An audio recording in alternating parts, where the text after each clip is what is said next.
ওম নমঃ শিবায়। নমস্কার শ্রোতা বন্ধুরা, জীবন দর্শন মোটিভেশন চ্যানেলের আরও একটি নতুন ভিডিওতে আপনাদের স্বাগত জানাই।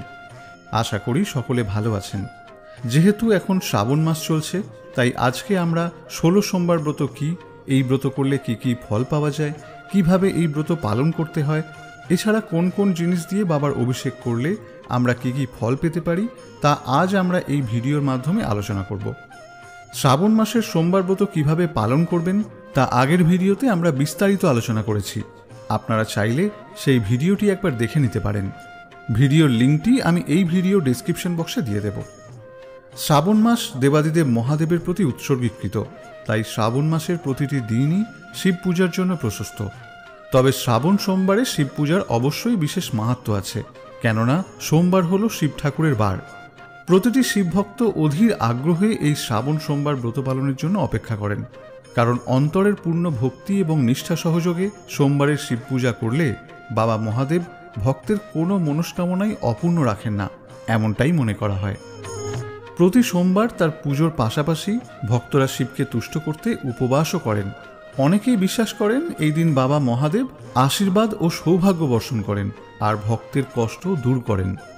শ্রাবণ, কার্তিক এবং ফাল্গুন মাসে 16 সোমবার ব্রত অর্থাৎ ধারাবাহিকভাবে 16টি সোমবারে শিবের ব্রত পালন করলে জীবনের সুখ সমৃদ্ধি বৃদ্ধি পায়, আর্থিক সংকট কাটে, কর্মক্ষেত্রে সাফল্য লাভ হয়, বিবাহ সংক্রান্ত বাধা এবং সন্তান প্রাপ্তির বাধা কেটে যায়, পারিবারিক সমস্যা দূর হয়, দাম্পত্য সমস্যা দূর হয়, পারিবারিক সাফল্য লাভ হয় এবং আমাদের সার্বিক মঙ্গল সাধন হয়।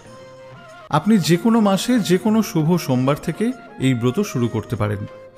আপনি যদি এই ব্রত পালন করেন তবে পরপর 16টি সোমবার আপনাকে এই ব্রত পালন করতে হবে। মাঝখানে একটি সোমবারও যেন বাদ না যায়, বাদ গেলে কোনোরূপ ফল লাভ হয় না। তবে 16 সোমবার ব্রত পালনের কিছু নির্দিষ্ট নিয়মাবলী আছে। ব্রত পালনের আগের দিন অর্থাৎ রবিবার সংযম পালন করতে হবে। যারা বিবাহিত তাদের ব্রহ্মচর্য পালন করতে হবে। ব্রতের দিন অর্থাৎ সোমবার যতটা সম্ভব সকাল সকাল ঘুম থেকে উঠতে হবে। এই দিন দিবানিদ্রা নিষেধ এবং কারো সাথে কলহে লিপ্ত হওয়া বা কাউকে কটু কথা বলা ঠিক নয়। সারাদিন মনে মনে মহাদেবের নাম স্মরণ করতে হবে। এই ব্রত চলাকালীন পেঁয়াজ, শাক, মূলা, রসুন ইত্যাদি খাবেন না। এছাড়া এই মাসে মাংস খাওয়া বা মদ্যপান কঠোরভাবে নিষিদ্ধ। যদি পুরুষরা এই ব্রত পালন করার সংকল্প করে থাকেন তবে তাদের পুরো শ্রাবণ মাস ক্ষৌরকর্ম করা উচিত নয়। এই ব্রত চলাকালীন শিবলিঙ্গ প্রদক্ষিণ করা উচিত নয়। মহাদেব তাকে প্রদক্ষিণ করা পছন্দ করেন না, তাই শিবলিঙ্গ বা মহাদেবের মূর্তিকে ভুলেও প্রদক্ষিণ করবেন না। আর শিবলিঙ্গে ঢালা জল যদি মাটিতে গড়িয়ে পড়ে তাহলে এই জল পা দেবেন না বা ডিঙিয়ে যাবেন না। শ্রাবণ সোমবারে শিব পুজোর সর্বাধিক প্রশস্ত সময় হল প্রদোষকাল, অর্থাৎ সূর্যাস্তের 1 ঘন্টা আগে থেকে 1 ঘন্টা পরের সময়কাল। প্রদোষকালে পুজো যদি সম্ভব না হয় সেক্ষেত্রে সকালে পুজো করা যেতে পারে। তবে প্রদোষকালে পুজো করলে সকালে নিত্য পুজোর সময় ফুল বেলপাতা সহযোগে শিব পুজো করতে হবে এবং শ্রাবণ সোমবারের যে বিশেষ পুজো রয়েছে সেটা প্রদোষকালে করতে হবে। ব্রতের আগের দিন অর্থাৎ রবিবার রাতে নিরামিষ খেতে হবে। ব্রতের দিন নিয়ম অনুযায়ী সম্পূর্ণ উপবাস থেকে মহাদেবের পুজো করে প্রসাদ খেয়ে উপবাস ভাঙতে হবে। যাদের পক্ষে সম্পূর্ণ নির্জলা উপবাস সম্ভব নয় তারা সারাদিন ধরে ফল, ফলের রস, মিষ্টি, সাবুদানা, শরবত ইত্যাদি খেতে পারেন।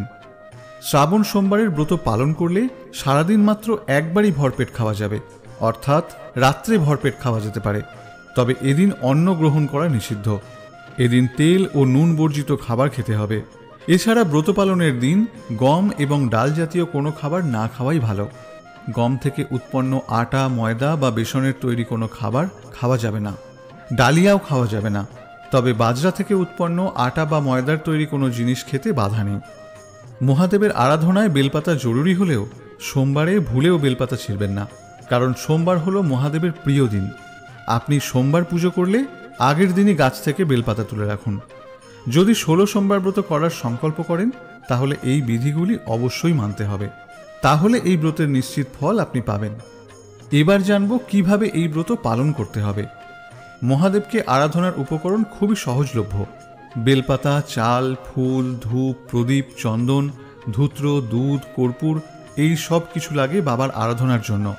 পুজোর থালিতে এই সব উপকরণ একসাথে রেখে বাবার আরাধনা করতে হবে। আপনার বাড়ির ঠাকুর ঘরে শিবের মূর্তি রাখতে হবে।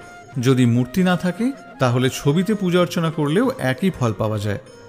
এদিন তাড়াতাড়ি ঘুম থেকে উঠে স্নান করে সাদা রঙের পোশাক পরুন। এরপর ঠাকুর ঘরে এসে বাবা মহাদেবের মূর্তি বা ছবিটি উত্তর মুখে স্থাপন করুন। তারপর পুজোর ঘরে সেই মূর্তি বা ছবির সামনে পুজোর জন্য গঙ্গাজল, বিল্লপত্র, ধুতরা ফল ও ফুল, কাঁচা দুধ, অক্ষত, চন্দন, বিভূতি ইত্যাদি নিবেদন করুন। শিবের অভিষেক করার জন্য পঞ্চ অমৃত অর্থাৎ দুধ, দই, মধু, শর্করা এবং ঘিয়ের মিশ্রণ তৈরি করে নিন। এটিকে শুভ বলে মনে করা হয়। তবে অভিষেক করার সময় হলুদ এবং সিঁদুর ব্যবহার করবেন না, পরিবর্তে চন্দন ব্যবহার করতে পারেন। এদিন শিবকে বেলপাতা অবশ্যই নিবেদন করবেন। এবার সোমবারের ব্রতকথা পাঠের মতো করে ওং নমঃ শিবায় মন্ত্রটি পাঠ করুন এবং শিবের ধ্যান করুন। এরপরে সংকল্প শেষ করুন। শেষে দেবী পার্বতী এবং নন্দীর পুজো করুন এবং শিবের আরতি করে ব্রত শেষ করুন। তবে সন্ধ্যাবেলা ফের শিবের মাথায় জল ঢেলে তবেই খাদ্য গ্রহণ করবেন। শিবপুরাণের রুদ্র সংহিতায় শ্রাবণ মাসে মহাদেবকে বিশেষ কিছু শস্য সহযোগে পুজো করার কথা বলা হয়েছে। এতে আমাদের জীবনের বাধা বিপত্তি যেমন দূর হয়, তেমনি আমাদের বিশেষ কিছু মনস্কামনা পূরণে এগুলি সহায়তা করে। তবে এগুলি সম্পূর্ণ বিশ্বাস সহযোগে করতে হবে। শ্রাবণ মাসের প্রত্যেকটি সোমবার পঞ্চামৃত এবং গঙ্গা জল দিয়ে বাবার অভিষেক করা হয়। পঞ্চামৃতের উপাদানগুলি হল কাঁচা দুধ, টক দই, ঘি, মধু এবং শর্করা অর্থাৎ চিনি বা বাতাসা। পঞ্চামৃতের এই উপাদানগুলি দিয়ে অভিষেক করানোর বিশেষ তাৎপর্য রয়েছে। যেমন কাঁচা দুধ দিয়ে অভিষেক করলে সাংসারিক এবং কর্মক্ষেত্রের অশান্তি থেকে মুক্তি পাওয়া যায় এবং দীর্ঘায়ু লাভ হয়। দই দিয়ে অভিষেক করালে জীবন থেকে দুর্ভাগ্য অনেকাংশে দূরীভূত হয়। বিশেষ করে গ্রহ সংক্রান্ত সমস্যা বেশ কিছুটা কাটিয়ে ওঠা যায়। যারা দীর্ঘদিন ধরে শারীরিক অসুস্থতায় ভুগছেন তারা গাওয়া ঘি দিয়ে শিবের অভিষেক করালে সুফল পেতে পারেন। এছাড়াও সন্তান প্রাপ্তির জন্য ঘি দিয়ে শিবলিঙ্গের অভিষেক করা বিশেষ ফলপ্রদ বলে মনে হয়। মধু দিয়ে শিবলিঙ্গের অভিষেক করালে জীবনে মান সম্মান বৃদ্ধি পায় এবং কর্মক্ষেত্রে উচ্চ পদ লাভের সম্ভাবনা বৃদ্ধি পায়। এছাড়াও আমাদের ব্যক্তিগত জীবনের সম্পর্কগুলিতে মিষ্টত্ব বৃদ্ধি পায়, মানসিক শান্তি আসে এবং আমাদের আকর্ষণ ক্ষমতা বৃদ্ধি পায়। শর্করা দিয়ে অভিষেক করালে আর্থিক সমস্যা থেকে মুক্তি লাভ সম্ভব এবং আমাদের বৈভব বৃদ্ধি পায়। এরপর আসি গঙ্গা জল দিয়ে অভিষেক প্রসঙ্গে। গঙ্গা জল দিয়ে শিবলিঙ্গের অভিষেক করলে মহাদেব অত্যন্ত তুষ্ট হন এবং জীবের মোক্ষ লাভ হয়, এমনটাই বিশ্বাস করা হয়। গঙ্গা জলে সামান্য কর্পূর মিশিয়ে ভোলানাথের অভিষেক করলে জনপ্রিয়তা বৃদ্ধি পায়। আবার গঙ্গা জলে যদি কালো তিল মিশিয়ে অভিষেক করা হয় তাহলে জীবনের খারাপ সময় ধীরে ধীরে কাটতে থাকে। এছাড়া যারা বিনোদন জগতের সঙ্গে যুক্ত তারা কর্মজগতের সুনাম অর্জনের জন্য গঙ্গা জলে সামান্য আতর মিশিয়ে শিবলিঙ্গের অভিষেক করলে বিশেষ সুফল লাভ করতে পারে। পঞ্চামৃত ছাড়াও যদি শ্রাবণ মাসে শিবলিঙ্গের অভিষেক আখের রস দিয়ে করা হয় তাহলে আমাদের আর্থিক উন্নতি ঘটে। আখের রস না পাওয়া গেলে আখের গুড় জলে মিশিয়ে নিয়েও শিবলিঙ্গে অভিষেক করা যায়। কেশর মিশ্রিত দুধ সহ শিবলিঙ্গের অভিষেক করলে মনের মতো জীবনসঙ্গী পাওয়া যায়। এছাড়াও সর্ষের তেল দিয়ে শিবলিঙ্গের অভিষেক করলে শত্রু নাশ হয়। ধুতরা ফুল শিবলিঙ্গে নিবেদন করলে সন্তান প্রাপ্তি সংক্রান্ত বাধা দূর হয়। আকন্দ ফুল দ্বারা বাবার পুজো করলে সামাজিক মান সম্মান বৃদ্ধি পায় এবং নীল অপরাজিতা শিবলিঙ্গে নিবেদন করলে তা আমাদের মনস্কামনা পূরণে সাহায্য করে। জুঁই ফুল যদি শিবলিঙ্গে নিবেদন করা যায় তাহলে আকস্মিক ধনলাভের সম্ভাবনা বৃদ্ধি পায়। সাদা পদ্ম মহাদেবকে নিবেদন করলে পারিবারিক শান্তি বৃদ্ধি পায়। মানসিক দুশ্চিন্তা এবং অবসর থেকে মুক্তি পাওয়ার জন্য শিবলিঙ্গে শিউলি ফুল নিবেদন করা হয়। গোটা গোলমরিচ শিবলিঙ্গে নিবেদন করলে রোগ মুক্তি ঘটে এবং গোটা লবঙ্গ শিবলিঙ্গে নিবেদন করলে আর্থিক সংকট ধীরে ধীরে কমতে থাকে। অক্ষত বা আতপ চাল শিবলিঙ্গে যদি নিবেদন করা হয় তাহলে আমাদের আর্থিক সমস্যা দূর হয়। এছাড়া ছোলার ডাল শিবলিঙ্গে নিবেদন করলে বিবাহ সংক্রান্ত বাধা দূরীভূত হয়। বিউলির ডাল শিবলিঙ্গে অর্পণ করলে শনি গ্রহের সমস্যা থেকে অনেক অংশে মুক্তি পাওয়া যায়। জীবন থেকে নেগেটিভিটি দূর করার জন্য শিবলিঙ্গে সিদ্ধি পাতা নিবেদন করা হয়।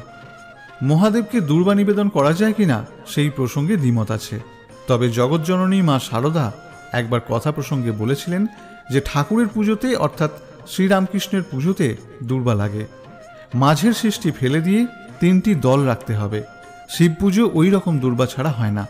অর্থাৎ মা শারদার কথা অনুযায়ী শিবকে দুর্বা নিবেদন করা যায়। শিবলিঙ্গে দুর্বা নিবেদন করলে আয়ু বৃদ্ধি পায় এবং পারিবারিক সুখ বৃদ্ধি পায়, এবং শিবলিঙ্গে ভস্য বা বিভূতি নিবেদন করলে পাপক্ষয় ঘটে। শ্রাবণ মাসে মহাদেবের বিশেষ পুজো করার পর শিবের ব্রতকথাটি আপনাদের পাঠ করতে হবে বা শ্রবণ করতে হবে। শুরু করছি 16 সোমবারের ব্রতকথা। মহাদেব একদিন পার্বতীকে নিয়ে মৃত্যুলোকে ঘুরতে ঘুরতে অমরাবতীতে এসে পৌঁছলেন। সেখানে মৃত্যুপুরীর রাজা তার জন্য একটি সুন্দর প্রাসাদ বানিয়ে রেখেছিলেন এবং শিব পার্বতী ওখানেই ছিলেন। একদিন পার্বতী বললেন তার পাশা খেলতে ইচ্ছা করছে। সেই কথা মতো পাশা খেলার ব্যবস্থা করা হলো। সেই সময়ে সেখানে উপস্থিত হলেন এক মন্দিরের পুরোহিত। মাতা পার্বতী সেই পুরোহিতকে জিজ্ঞাসা করলেন, কে জিতবে এই খেলায়? পুরোহিত কিছু না জিজ্ঞাসা করেই উত্তর দিলেন, মহাদেব জিতবেন। কিন্তু খেলার শেষে জিতলেন পার্বতী। তখন পার্বতী রেগে গিয়ে মিথ্যা কথা বলার অপরাধে পুরোহিতকে কুষ্ঠরোগী হওয়ার অভিশাপ দিলেন। অনেকদিন পর সেই মন্দিরে কিছু অপ্সরা এলেন আর পুরোহিতের এই অবস্থা দেখে এর কারণ জানতে চাইলেন। পুরোহিত সমস্ত ঘটনা বলায় অপ্সরারা তাকে 16 সোমবার ব্রত পালন করার কথা বললেন। এই প্রথম একজন 16 সোমবার ব্রত শুরু করলেন। ভোলানাথের আশীর্বাদে পুরোহিত পুরোপুরি সুস্থ হয়ে গেলেন। এই ঘটনা জেনে পার্বতী তো অবাক হয়ে গেলেন। তার দেওয়া অভিশাপ কিভাবে খণ্ডিত হলো? তিনি পুরোহিতকে এই বিষয়ে জিজ্ঞাসা করলে তিনি 16 সোমবারের কথা জানতে পারলেন। সব জেনে পার্বতীও ঠিক করলেন তিনিও 16 সোমবারের ব্রত করবেন। এরপর এই ব্রতের কথা পার্বতী থেকে জানতে পারেন কার্তিক। কার্তিক সেই কথা তার এক ব্রাহ্মণ বন্ধুকে বলেন। ব্রাহ্মণ বন্ধুটিও তখন এই ব্রত করার সিদ্ধান্ত নেন এবং নিষ্ঠা ভরে সেই ব্রত পালন করেন। এক সময় এই বন্ধু এক দেশে যান, যেখানে সেই দেশের রাজকন্যার স্বয়ম্বর হচ্ছিল। স্বয়ম্বরের নিয়ম ছিল সভায় থাকা হাতি যার গলায় মালা দেবেন তিনিই হবেন রাজার জামাই। হাতি সেই ব্রাহ্মণ সন্তানের গলায় মালা দিল আর তিনি পেয়ে গেলেন রাজকন্যা আর রাজ্য। তিনি বুঝলেন 16 সোমবার করার ফল তিনি এভাবেই পেলেন। এরপর ফুলশয্যায় তার স্ত্রী যখন তাকে জিজ্ঞাসা করলেন যে কেন হাতি তাকেই মালা পরালো, তখন তিনি ওই ব্রতের কথা জানালেন। রাজকন্যাও তখন এই ব্রত পালন করলেন এবং তার একটি পুত্র সন্তান হল। এইভাবেই এই ব্রত লোকের মুখে মুখে প্রচারিত হল, যা আজও সকলে বিশ্বাস এবং নিষ্ঠা ভরে পালন করে। আজ এ পর্যন্তই। আশা করি ভিডিওটি আপনাদের ভালো লেগেছে। যদি ভিডিওটি দেখে আপনার ভালো লেগে থাকে তাহলে একটি লাইক করবেন এবং আপনার প্রিয়জনদের সাথে ভিডিওটি শেয়ার করবেন। আর আমাদের পাশে থাকতে অবশ্যই চ্যানেলটি সাবস্ক্রাইব করবেন। এবং আপনারা কারা কারা এই ব্রত পালন করেন এবং কারা এই ব্রত এই বছর প্রথম শুরু করছেন তারা নিজেদের অভিজ্ঞতার কথা এই ভিডিওর কমেন্ট বক্সে লিখে জানাতে পারেন। ফিরে আসছি নতুন কোনো ভিডিও নিয়ে। ততক্ষণ পর্যন্ত সকলে ভালো থাকবেন, সুস্থ থাকবেন। নমস্কার।